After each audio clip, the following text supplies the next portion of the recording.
Effect control window. जैसे कि नाम से ही आपको अंदाज़ा तो हो चुका होगा कि ये विंडो इफेक्ट की प्रॉपर्टीज़ को कंट्रोल करती है। अब इफेक्ट कौन से हो सकते हैं? आप कोई भी इफेक्ट अगर प्रीमियर से लगाएं, आप कोई भी ट्रांजिशन यूज़ करें, या कोई बाय डिफ़ॉल्ट ऐसी भी प्रॉपर्टीज़ होती हैं जिसमें आपके पास पोजीशन, स्केल, रोटेशन वगैरह शामिल हैं। इनसे मुराद मेरा ये है कि आप किसी भी एसेट को पकड़ के, ख्वाह वो आपका वीडियो हो, आपकी इमेज हो, आप उसकी पोजीशन को चेंज कर सकते हैं, आप उसके स्केल को चेंज कर सकते हैं, और आप इसको 360 डिग्री तक रोटेट भी कर सकते हैं। किस तरह करते हैं आइए देखते हैं। जी, हमने अपना सॉफ्टवेयर ओपन कर लिया है और आप देख सकते हैं कि वर्क स्पेस हमारी अपनी मतलब के हिसाब से सेट है। इफेक्ट कंट्रोल विंडो आपके पास बेसिकली यहाँ पर शो हो रही है इस वक्त। किसी केस में अगर आपके पास ये विंडो ना शो हो रही हो, मिसाल के तौर पे अगर आपके पास ये विंडो यहाँ पर है ही नहीं, किसी जगह पे नहीं है, तो आपने क्या करना है, आप विंडो में जाएंगे और इफेक्ट कंट्रोल पे क्लिक करेंगे तो आपको दोबारा से ये विंडो वहाँ पे नज़र आ जाएगी। क्योंकि अक्सर क्या होता है, आप प्रैक्टिस करते वक्त किसी चीज़ को मूव कर देते हैं और बाज़ दफ़ा वो मूव होने के साथ साथ वहाँ से बंद भी हो जाती है। तो इफेक्ट कंट्रोल विंडो के बहुत सारे फंक्शंस हैं, जैसे कि हमने अभी अपने इंट्रो में बताया कि इसमें आप इफ़ेक्ट जो लगाते हैं उसको कंट्रोल कर सकते हैं, उसकी प्रॉपर्टीज़ को चेंज कर सकते हैं, और इस तरह की फर्दर कोई भी अमेंडमेंट करना चाहें अकॉर्डिंग टू इफ़ेक्ट आप इस पर काम कर सकते हैं। इफ़ेक्ट हो, ट्रांजिशन हो, या कोई भी मोशन, रोटेशन, स्केलिंग हो, वो सब आपका इसी विंडो से ही कंट्रोल होता है। इवन के ऑडियो के इफ़ेक्ट्स भी और ऑडियो की फर्दर प्रॉपर्टीज़ भी आप यहाँ से कंट्रोल कर सकते हैं। आज के लेक्चर में जो हमने डिस्कस करना है बेसिकली वो इफ़ेक्ट कंट्रोल के अंदर मोशन का जो टैब है उसको हम एक्सप्लोर करेंगे। आप देख रहे होंगे अभी इफ़ेक्ट कंट्रोल विंडो बिल्कुल ब्लैंक है, और उसकी वजह यह है कि आपके पास कोई भी एसेट ना इंपोर्ट हुआ हुआ है, ना ही टाइमलाइन पे मौजूद है। जैसे ही आपके पास टाइमलाइन पे कोई ना कोई विजुअल या आपके पास ऑडियो अगर आ जाएगी और आपने उसको सिलेक्ट किया हुआ होगा, तो वो फर्दर उसकी बाय डिफ़ॉल्ट प्रॉपर्टीज़ आपको दिखाना शुरू हो जाएगा। हम यहाँ पर अपनी प्रोजेक्ट विंडो में जाके कुछ एसेट्स को इंपोर्ट करते हैं। हम कोई स्टिल इमेजेस पकड़ते हैं ताकि आपको बेहतर तरीके से डिफरेंस नज़र आ सके। आप देख सकते हैं मैंने इस वक्त 3 इमेजेस इंपोर्ट की हैं। टाइमलाइन सीक्वेंस मेरे पास ऑलरेडी बना हुआ है। अगर मैं अपनी इन इमेजेस को टाइमलाइन के ऊपर ड्रैग करूंगा यहीं से प्रोजेक्ट विंडो से डायरेक्ट, तो आप देख सकते हैं कि टाइमलाइन पे इस वक्त आपके पास आ चुकी हैं।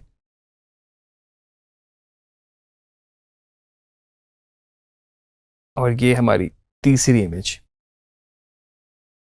अभी आप देख सकते हैं कि अगर मैं इन्हीं इमेज को डबल क्लिक करूं तो आपके पास सोर्स विंडो के अंदर ये इमेज ओपन हो जाएगी। टाइमलाइन पे आपको कुछ इस तरह से प्रीव्यू नज़र आ रहा है और सोर्स विंडो में आपको इस तरह से प्रीव्यू नज़र आ रहा है सेम इमेज का। तो इसकी क्या वजह है? आप देख सकते हैं कि इमेज तो वही है, लेकिन टाइमलाइन पे इस वक्त वो बहुत ज़्यादा जूम हो चुकी है, और इतनी जूम हुई है कि वो अपने एरिया से ही बाहर निकल गई है और बाकी जो इसका पोर्शन है वो क्रॉप हो चुका है। मैं यहाँ पर आपको एक टिप ये दूं कि आप अपना सीक्वेंस सेटिंग चेक कर लें क्या है। सीक्वेंस में गए, सीक्वेंस सेटिंग देखी हमने, और हमारा जो मेन फ्रेम साइज है सीक्वेंस का वो HD सेटिंग के ऊपर बना हुआ है, जो कि 1920x1080 है। और ये हमने शायद इसलिए भी बनाया था कि हमने आउटपुट ही 1080 पे या फिर HD पे लेनी थी। तो हमें करना क्या है, बेसिकली जो इमेजेस हमने इंपोर्ट की हैं वो साइज में बड़ी हैं, हमने इसको इसके अंदर फिट इन करना है। अगर इसी इमेज को मैं यहाँ से सिलेक्ट करूँ और मैं अपनी main window effect control window में जाऊँ, आप देख सकते हैं इस फाइल का नाम बहुत बड़ा था, इसलिए इफेक्ट कंट्रोल विंडो का टैब इस वक्त हाइड हो चुका है। कि छोटे से 2 एरो हैं, इनको मैं अगर क्लिक करूँगा तो मेरे पास इफेक्ट कंट्रोल की ऑप्शन दे रहा है। इसको सिलेक्ट करूँगा, यहाँ से अपनी इमेज को सिलेक्ट करूँगा। अब आप देख सकते हैं कि पहले वो एरिया ब्लैंक था जब आपने कुछ सिलेक्ट नहीं किया हुआ। जैसे ही आपने अपना टाइमलाइन पे जाके उस वीडियो को या उस इमेज को या किसी भी और ऐसे एसेट को आपने सिलेक्ट किया, तो इफेक्ट कंट्रोल विंडो में वो उसकी प्रॉपर्टीज देना शुरू हो गया। हम जाके एक्सप्लोर करते हैं मोशन को। यहाँ पर एक छोटा सा ड्रॉप डाउन मेन्यू है, हमने यहाँ पर मोशन के इस मेन्यू पे क्लिक किया। आप देख सकते हैं कि मोशन की फर्दर प्रॉपर्टीज खुल चुकी हैं और पोजीशन, स्केल, रोटेशन हमारे पास यहाँ पर मौजूद है। मैं अगर जस्ट पोजीशन की वैल्यूज़ को थोड़ा सा चेंज करूँ माउस से, आप देख सकते हैं कि राइट साइड पे जो आपकी प्रोग्राम विंडो है उसमें आपका जो वो इमेज था वो इस वक्त मूव हो रहा है। और इसी तरह से मैं इसकी हाइट को भी और मैं इसके एक्स और वाई एक्सिस को दोनों को चेंज कर सकता हूँ। अगर मैं यहाँ से इसको चेंज करूँगा, आप देख सकते हैं कि अब वो वर्टिकली अपने वाई एक्सिस पे मूव हो रहा है। तो आप देख सकते हैं कि यहाँ पर मैंने जब इमेज को सिलेक्ट किया, मेरे पास ये ऑप्शंस आ गई हैं। पोजीशन में मेरे पास यहाँ पर 2 ऑप्शन आ रही हैं और इन 2 ऑप्शन की वजह ये है कि एक हॉरिजॉन्टल और वर्टिकल, या फिर अगर मैं इसको टेक्निकली बोलूँ जिस तरह फिल्म मेकिंग में या एनिमेशन में या फिर और मीडिया में, हम इसको एक्स और वाई एक्सिस के तौर पे यूज़ करते हैं। जो एक्स एक्सिस है बेसिकली आपका वो हॉरिजॉन्टल होगा और जो वाई एक्सिस है वो आपका वर्टिकल होगा। तो पहला मेरे पास जो यहाँ पर ऑप्शन है वो उसको मैं मूव करूँगा, तो इस वक्त बेसिकली हम इसको हॉरिजॉन्टल मूव कर रहे हैं। आप देख सकते हैं मैं इसको लेफ्ट पे वैल्यूज़ लेके जा रहा हूँ तो उस इमेज को लेफ्ट पे मूव कर रहा है। अगर फर्दर मैं इसको मूव करता जाऊँगा तो जहाँ तक ये इमेज है वहाँ तक इसको करेगा और उसके बाद आप देख सकते हैं कि इस पे आपके पास ब्लैक आना शुरू हो जाएगा। इसका मतलब ये है कि ये इमेज इतनी ही बड़ी थी और इसके बाद अब ये इमेज एंड हो चुकी है। मैं इसको वापस दोबारा वहाँ पे अरेंज करता हूँ और इसके साथ मैं अपने वर्टिकल सेक्शन को ज़रा देखूँ जो कि हमारा वाई एक्सिस है। तो आप देख सकते हैं कि इस वक्त जो इमेज कट रही थी, इस वक्त एक ये पैरेट की इमेज है और हमारे पास एक व्यू पूरा आ चुका है और मैं इसको अपनी मर्जी से कहीं पर भी अलाइन कर सकता हूँ। इसके नीचे मेरे पास है स्केल। स्केल बेसिकली इसके साइज को छोटा या फिर बड़ा कर सकता है। ऑब्वियसली इन वैल्यूज़ को मैं कम करूँगा तो ये छोटे की तरफ जाएगा। आप देख सकते हैं इतना छोटा हो गया है कि वो इमेज की जो अपनी कैपेसिटी थी वो ख़त्म हो गई है, वहाँ से ब्लैक आ गया है। वो इमेज का साइज़ ही इतना था और अगर मैं इसकी वैल्यूज़ को बढ़ा रहा हूँ तो वो इमेज बढ़ती जा रही है फर्दर। तो जो भी आपके पास यहाँ पर एसेट है उसकी एक डायमेंशन है, उसका एक वीडियो का साइज़ है, उसका एक फ्रेम का साइज़ है कि वो कितना बड़ा है। तो आप बिल्कुल बहुत ज़्यादा जूम उस तरह नहीं जा सकते कि आप उसको वो पिक्सेलेट हो जाएगा। पिक्सेलेट से मुराद ये है कि वो इतना ज़्यादा बढ़ जाएगी साइज़ कि उसमें से थोड़े थोड़े से आपको मतलब इमेज ऐसी लगेगी जिस तरह कि वो ब्लास्ट हो गई है, फटी हुई हो गई है या फिर ब्लर ब्लर सी हो गई है। तो बेसिकली आप क्या करते हो, पिक्सेलेट कर रहे हैं उसको। तो आप एक लिमिटेड वैल्यूज़ के अंदर रहते हुए आप इन पे काम करते हैं। आप देख सकते हैं सेम इसी तरह अगर आप इसको छोटा भी करते हैं तो वो इतना छोटा हो गया कि उसमें ब्लैक नज़र आना शुरू हो गया साइड पे।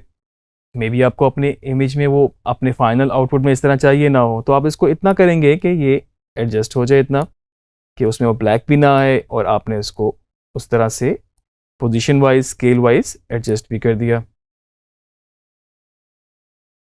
आप देख सकते हैं मेरे पास यहाँ पर पोजीशन के नीचे जो स्केल है, स्केल में मेरे पास 2 ऑप्शन मौजूद हैं और दूसरी ऑप्शन इस वक्त आप एक्सेस नहीं कर सकते।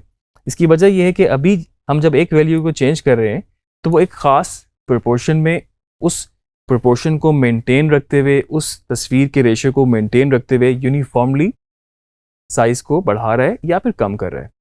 इससे मेरा मतलब ये है कि अगर मैं इस जो मेरे पास ऑप्शन है यूनिफॉर्म स्केलिंग की, अगर मैं इसको अनचेक कर दूंगा तो आप एक्स एक्सिस या वाई एक्सिस, हाइट वाइज या विड्थ वाइज आप इसको अलग अलग स्केल अप और स्केल डाउन कर सकते हैं।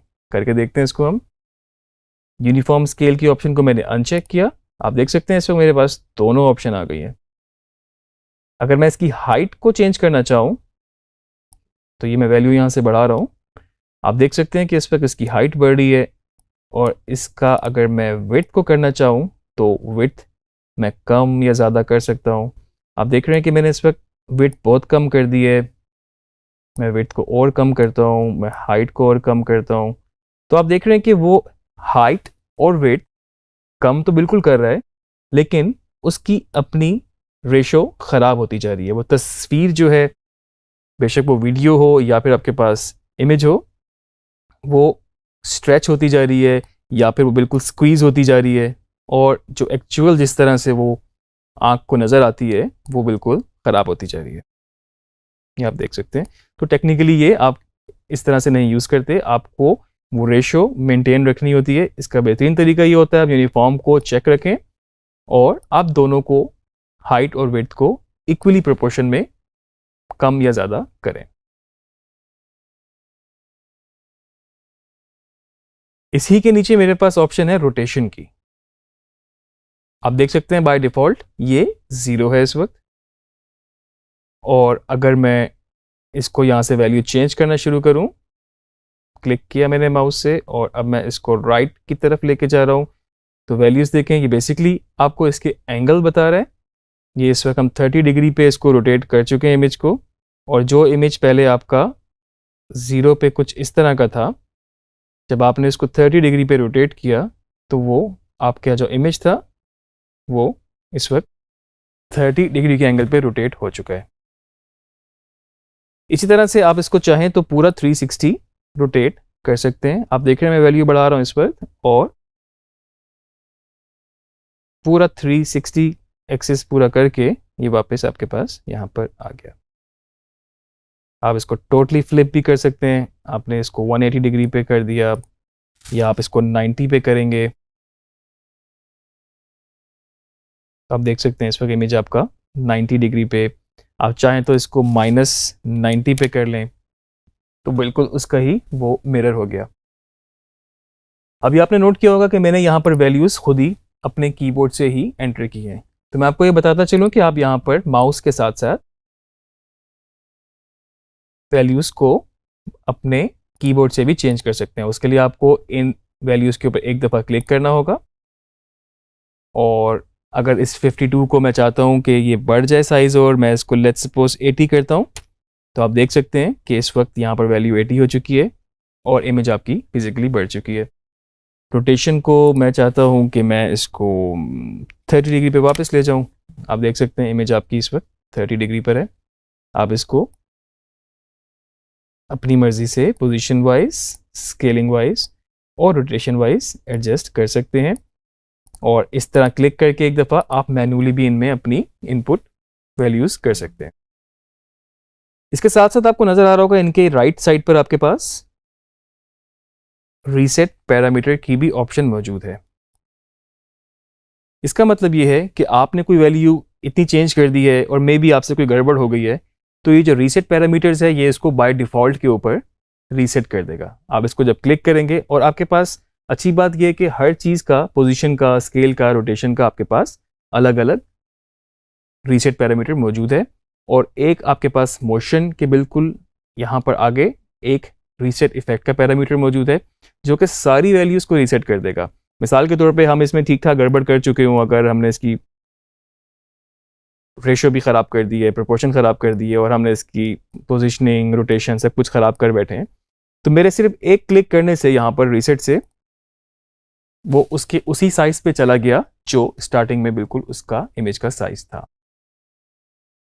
और इंडिविजुअल भी आप चाहते हैं, मैं इसको अंडू करता हूँ, Ctrl+Z, और अगर मैं सिर्फ इसको स्केल को करना चाहता रीसेट तो खाली स्केल को कर सकता था, मैं पोजीशन को खाली करना चाहता मैं इसको कर सकता था, और इंडिविजुअली मैं रोटेशन को भी कर सकता हूँ। मुझे यहाँ यूनिफॉर्म को चेक करना पड़ेगा, और ये इस वक्त सारी चीज़ें बारी बारी इंडिविजुअली हो गई है।